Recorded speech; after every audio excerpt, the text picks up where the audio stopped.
Pejabat Wali Kota Banjarmasin kembali melakukan kunjungan ke beberapa kelurahan di Kecamatan Banjarmasin Selatan untuk menampung berbagai keluhan dan aspirasi warga di kelurahan tersebut.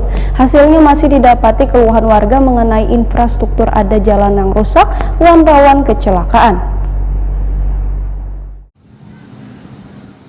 Penjabat Wali Kota Banjarmasin kembali melakukan kunjungan ke beberapa kelurahan di Kecamatan Banjarmasin Selatan, diantaranya Kelurahan Mantuil, Kelurahan Klayan Selatan, dan Kelurahan Basiri Selatan, Baisukan, Selasa 25 Mei 2021. Kunjungan ini untuk menampung berbagai keluhan dan aspirasi warga di kelurahan tersebut. Hasilnya masih didapati keluhan warga mengenai infrastruktur jalan ada nang rusak dan rawan kecelakaan. Selain itu, penanganan COVID-19 di tingkat RT dinilai warga sudah cukup baik. Dan penerapan protokol kesehatan juga sesuai dengan anjuran pemerintah. Penjabat Wali Kota Banjarmasin Ahmad Fidayin Wetakoni Prima TV meminta warga untuk selalu menjaga prokes COVID-19 dengan menerapkan 3M. Warga juga dihimbau untuk menjaga situasi aman kondusif dengan mempererat persaudaraan menjelang PSU Gubernur dan Wakil Gubernur Kalimantan Selatan yang akan dilaksanakan pada 9 Juni 2021 mendatang.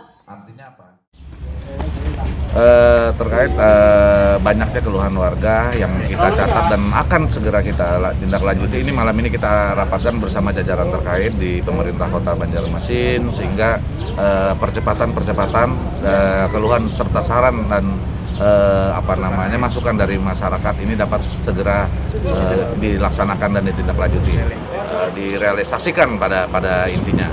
Ya contohnya tadi kayak kemarin ada keluhan dari masyarakat terkait penyalahgunaan di bawah jembatan, ada anak-anak yang sering ngumpul, maka tadi malam pun langsung Satpol PP bekerja sama dengan Babinsa setempat dan kelurahan setempat ini menindaklanjuti untuk melakukan razia atau penertiban di tempat tersebut. Nah demikian juga dengan hari ini, insya Allah sesegera mungkin juga kita akan lakukan yang terbaik buat masyarakat, utamanya yang memang harus segera dan dapat dilaksanakan tanpa menunggu keuangan atau proses-proses yang lebih jauh. Demikian.